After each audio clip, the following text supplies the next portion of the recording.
जानना चाहेंगे कि आप किस बारे में पहले जानना चाहते हैं कि ब्रह्मांड आगे कैसे बना, कैसे कैसे धीरे धीरे इंसान को बनाया गया, इंसान की संरचना कैसे करी, या फिर ये जानना चाहेंगे कि आदमी पे ग्रहों का प्रभाव कैसे और क्यों पड़ता है, किसी ग्रह के प्रभाव को कैसे टाला जा सकता है और आपकी परेशानी को सॉल्व कैसे की जाती है, शनि की 7.5 को काटने का तरीका, राहु केतु की दशा को काटने का तरीका, आपके शरीर के अंदर कितने इंसान मौजूद हैं, क्या ग्रहों का आप पे असर पड़ता है, कैसे मैंने दिन बनाए, कैसे मैंने रात बनाई, हर एक चीज आपको बताऊंगा। बस आप बताइए कि आपका किस चीज में इंटरेस्ट है। जिसके अंदर दिखाया जाता था कि नोबिता और डोरेमोन वक्त में पीछे जाते हैं और वो जो भी छेड़खानी करते हैं भविष्य उस हिसाब से बदल जाता है। तो हो सकता है जिस अतीत के लिए आप रो रहे हो ऐसा कुछ हुआ ही नहीं, किसी ने जाके आपके अतीत के साथ छेड़खानी करी, क्योंकि आज नहीं पर आने वाले वक्त में ये टेक्नोलॉजी बन जाएगी। अगर आपको समय में छेड़खानी करनी है तो आप कर सकते हैं, पर आपको मरना पड़ेगा। आपको समय जानने को मिल जाएगा, देखने को मिल जाएगा, छेड़खानी करने को नहीं मिलेगा।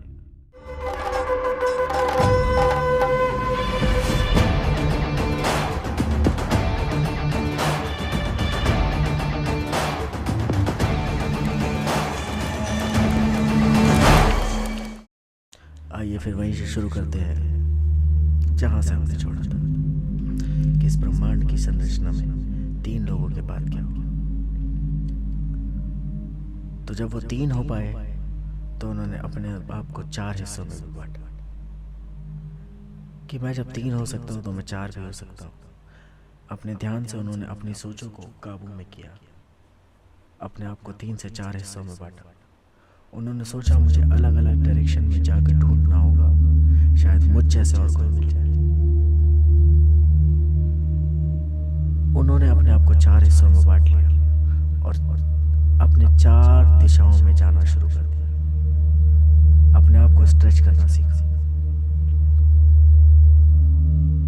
तब बना प्लस। उसके बाद उन्होंने अपने आप को 5 हिस्सों में बांटा, फिर 6 हिस्सों, 7, 8, 9, 10। वो बांटते चले गए, बांटते चले गए, बांटते चले गए। जब उन्होंने अपने आप को एक बराबर करके एक ताकत से हर जगह भेजा, अपने आप को खरबों हिस्सों में एक साथ बांटा, एक ही श्रृंखला में, और बांटते चले गए कि उनके अभाव से कुछ न छूटे। ये केमिकल्स एक तरीके के ज्ञान थे, ये केमिकल्स ब्रह्मांड में मौजूद ज्ञान थे जिसे वो अपने अंदर समेट रहे थे। ये अलग अलग ताकतें हैं जिसे हम अगली कई स्टोरियों के जरिए आपको सुनाने की कोशिश करेंगे। आपको बड़ा मजा आएगा। तो इस तरह उन्होंने एक वृत्त की संरचना करी। जब उन्होंने हर दिशा में अपने आप को भेजा तब वो एक वृत्त के आकार में आ गए, एक गोला। ऐसे उन्होंने आकृतियां बनाई, संरचनाएं बनाई, अलग अलग बॉक्स, क्यूब, आयत, स्क्वायर, सब कुछ बनाया। इस दुनिया के सबसे पहले गणितज्ञ वही तो है, गणित उन्होंने ही बनाई। तो अब जानते हैं आगे की कहानी कि फिर उसके बाद क्या हुआ। उसके बाद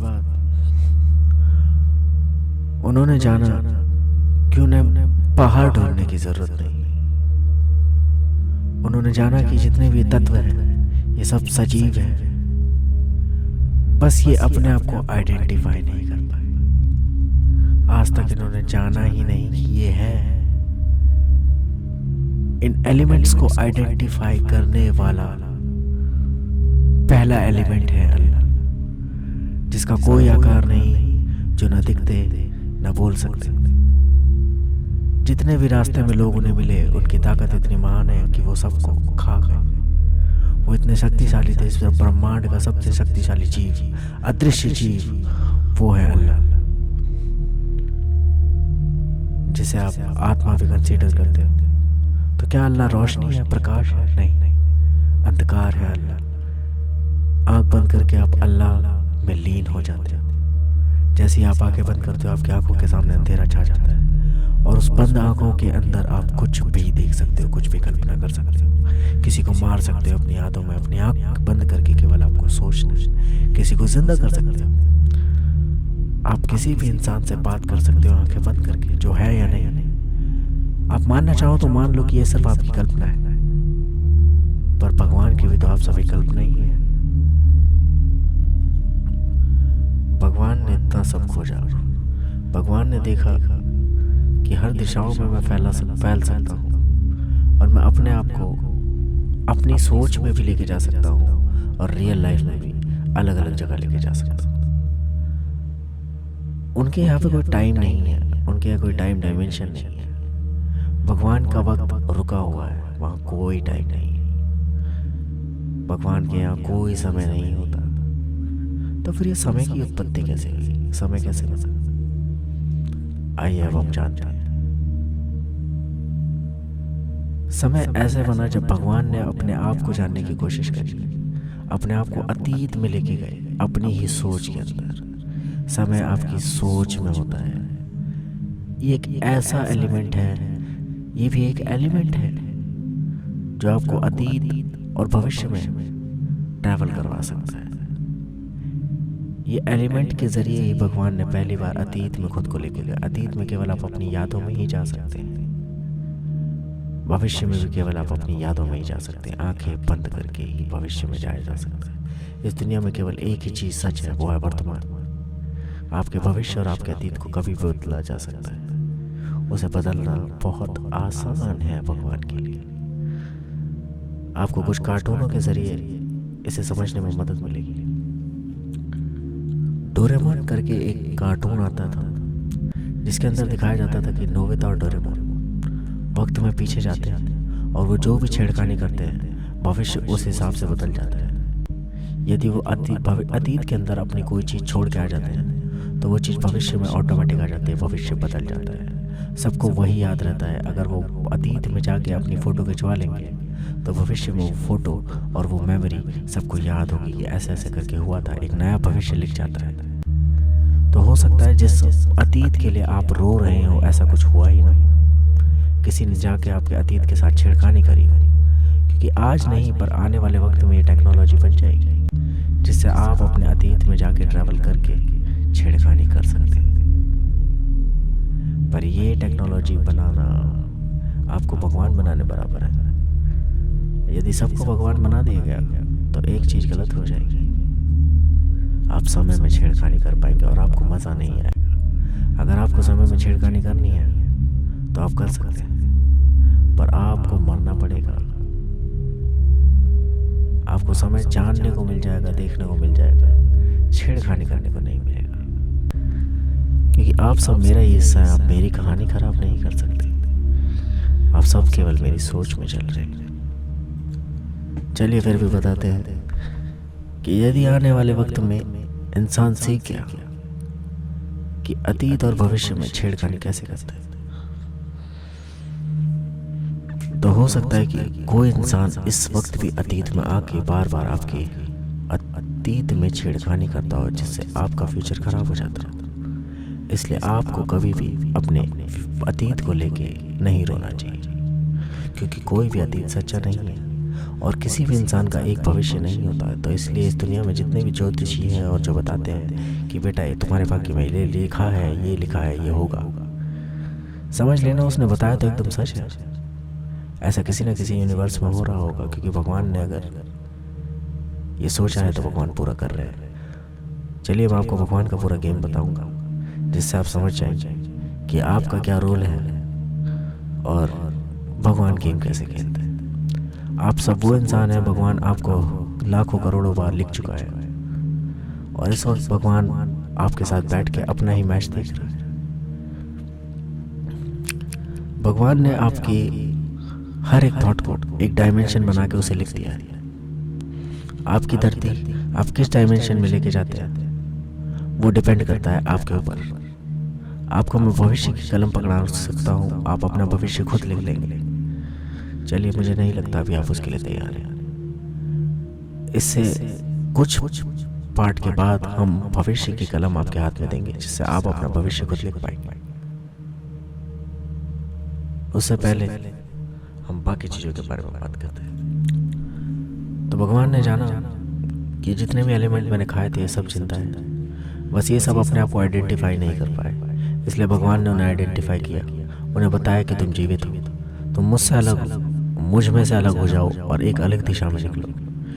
ऐसे करके बहुत सारे केमिकल जितने भी उन्हें मिलते जाते थे उनको बताया जाता था कि वो एक अलग है, और खुद में से अलग करके एक अलग दिशा में भेज दिया जाता था, ताकि ब्रह्मांड को फटाफट कैप्चर किया जा सके और देखा जा सके कि एलिमेंट्स कितने हैं और इन एलिमेंट्स की ताकत क्या है। हर एलिमेंट का अपना एक अलग केमिकल रिएक्शन है, हर एलिमेंट आप पे एक अलग तरीके का प्रभाव छोड़ता है। इस संसार में जितने नाम हैं उतने ही केमिकल हैं, जितने भी केमिकलों को मैंने आइडेंटिफाई कर दिया है उतने ही नाम डाल दिए हैं। संसार में जितने भी लोगों के नाम हैं, हर इंसान का नाम, हर एक चीज़ का नाम, किसी भी चीज़ का नाम उसकी एक आइडेंटिटी है। हर एक चीज़ अपनी आइडेंटिटी से पहचानी जाती है। इस दुनिया में कोई भी नाम व्यर्थ का नाम नहीं होगा, और जितने भी इंसानों के नाम रखे जाते हैं उन इंसानों के नाम के पीछे एक वजह होती है। जैसे पंकज, कुंदन, शाहरुख, अमित, इन सब नामों में इनके पीछे जुड़ा हुआ एक एलिमेंट होगा। जैसे लकड़ी एक एलिमेंट का नाम है, जैसे लोहा एक एलिमेंट का नाम है। ऐसे ही हर एक चीज़ एक धातु है, एक एलिमेंट है, जिनको आप नहीं समझ सकते पर स्वयं भगवान समझ सकते हैं। उसको अलग अलग केमिकल को अलग अलग चीज़ में डाल के देखा जाता है कि इसके प्रभाव क्या क्या हो सकते हैं। इंसान के अंदर अगर जीवित रूप में इसे डाला जाए तो क्या होगा, पेड़ के अंदर डाला जाए तो कैसा पेड़ निकलेगा, जानवर में अगर डाला जाए तो कैसा जानवर पैदा होगा, और अगर मिट्टी में डाल दिया जाए तो कैसी धातु बनेगी।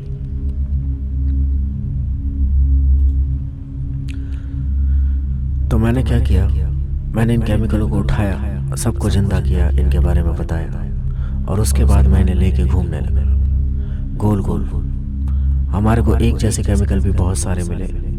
जैसे कुछ केमिकल जो दिखते थे हमने उनकी खोज सबसे पहले करी, और ऐसे खरबों केमिकल है जो दिखते ही नहीं। उनमें से कुछ दिखने वाले केमिकलों के बारे में हम आपको बताते हैं। जैसे पंच तत्व, ये ऐसे केमिकल हैं जो दिखाई देते हैं। अग्नि, वायु,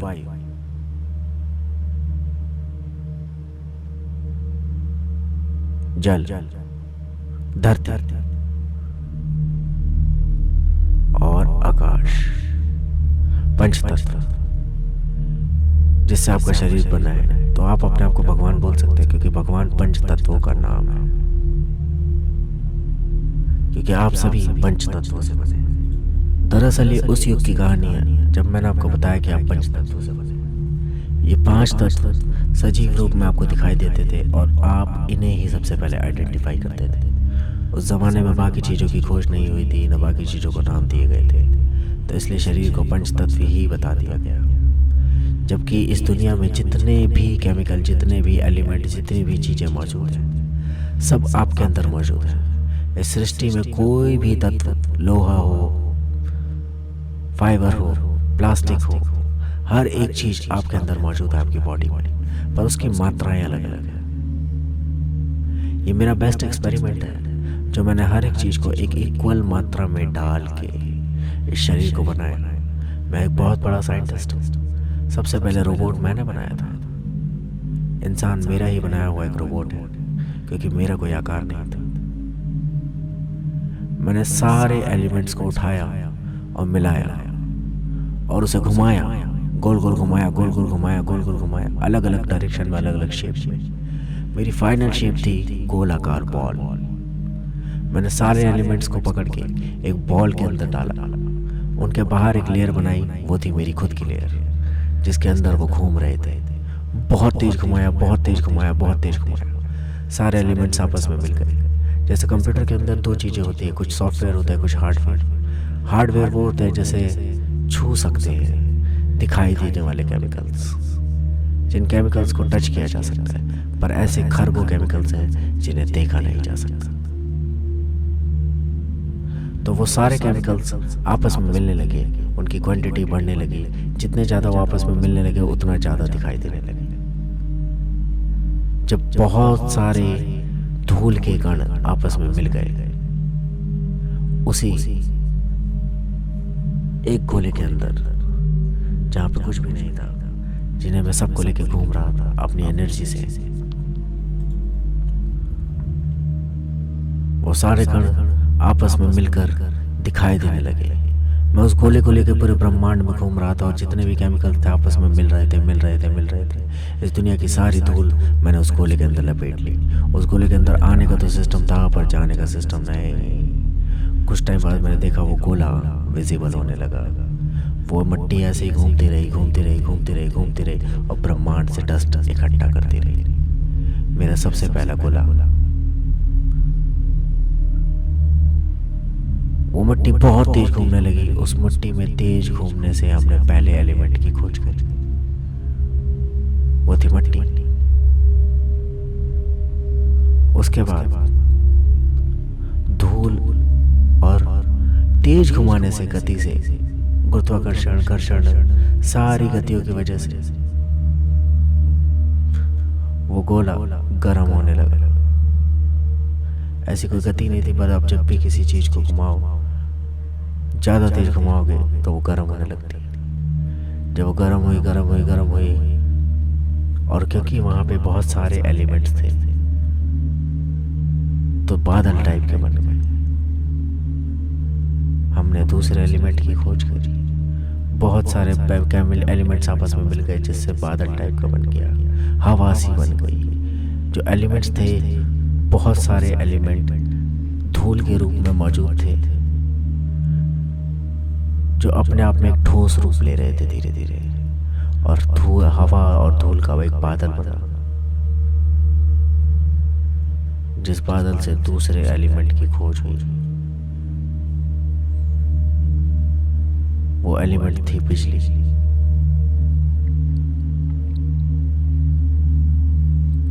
बिजली कड़की, तीसरा एलिमेंट भी सामने आ गया। सारे जितनी भी हवाएं आपने गिनी है वो सारे दरअसल एलिमेंट्स हैं।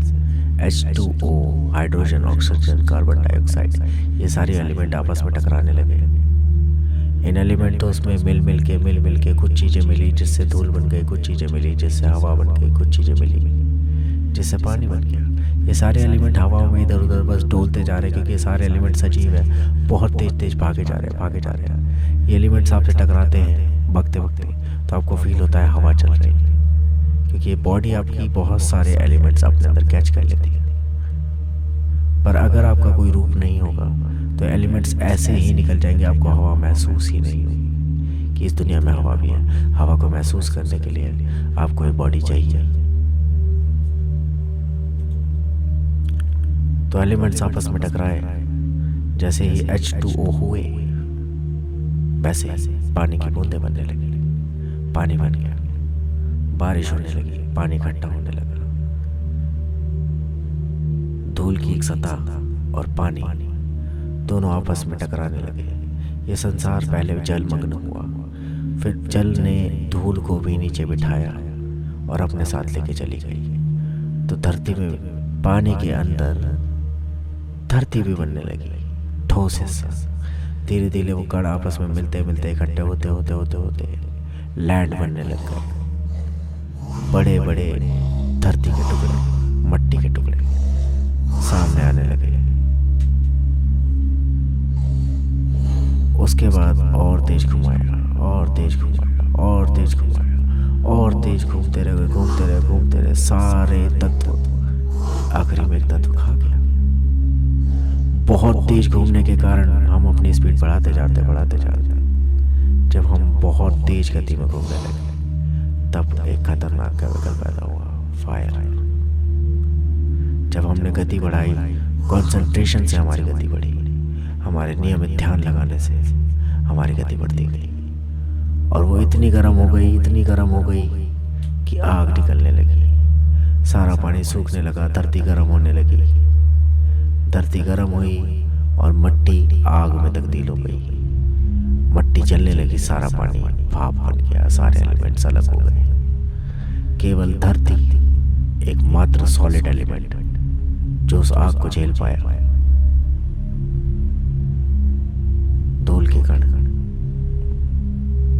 यही एक विजिबल एलिमेंट है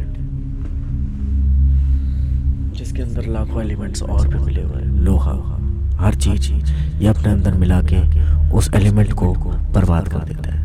मट्टी एक ऐसा एलिमेंट है जो सबसे ताकतवर एलिमेंट है, जो किसी भी चीज से नष्ट नहीं होती।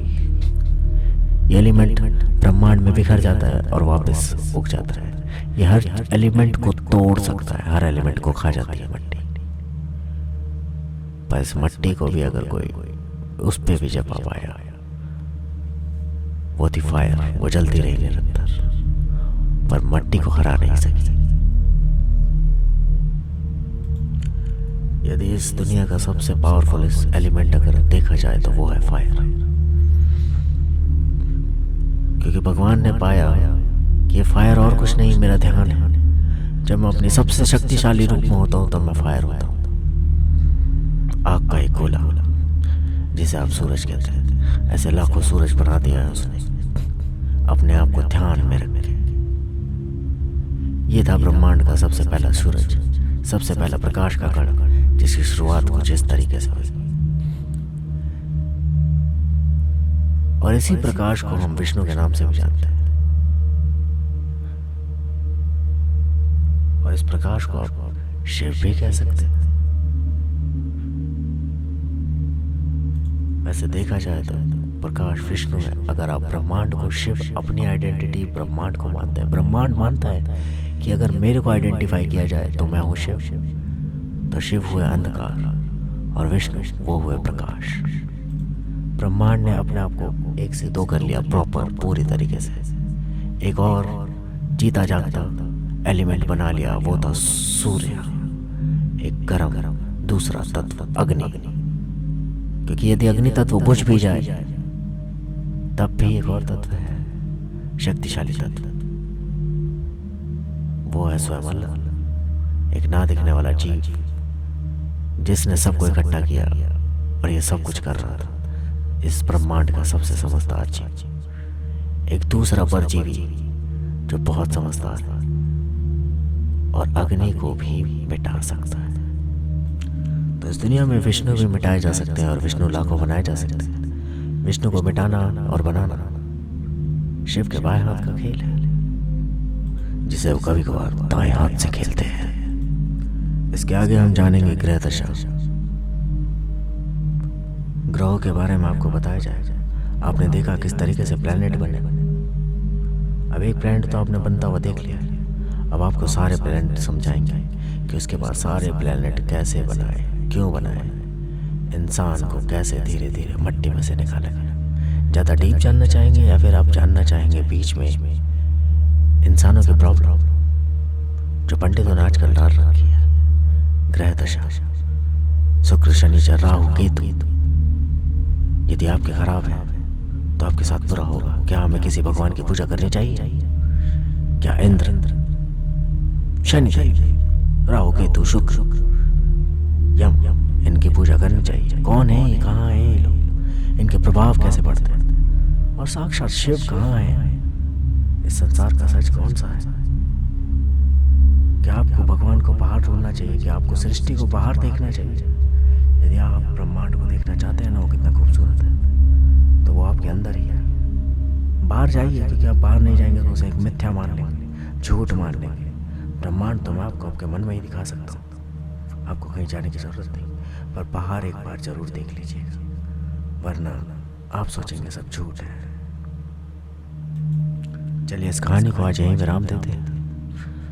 अगली बार आपको मिलेंगे और जानना चाहेंगे कि आप किस बारे में पहले जानना चाहते हैं, कि ब्रह्मांड आगे कैसे बना, कैसे कैसे धीरे धीरे इंसान को बनाया गया, इंसान की संरचना कैसे करी, या फिर ये जानना चाहेंगे कि आदमी पे ग्रहों का प्रभाव कैसे और क्यों पड़ता है, किसी ग्रह के प्रभाव को कैसे टाला जा सकता है और आपकी परेशानी को सॉल्व कैसे की जाती है। शनि की 7.5 को काटने का तरीका, राहु केतु की दशा को काटने का तरीका, आपके शरीर के अंदर कितने इंसान मौजूद हैं, क्या ग्रहों का आप पे असर पड़ता है, कैसे मैंने दिन बनाए, कैसे मैंने रात बनाई, हर एक चीज आपको बताऊंगा। बस आप बताइए कि आपका किस चीज में इंटरेस्ट है।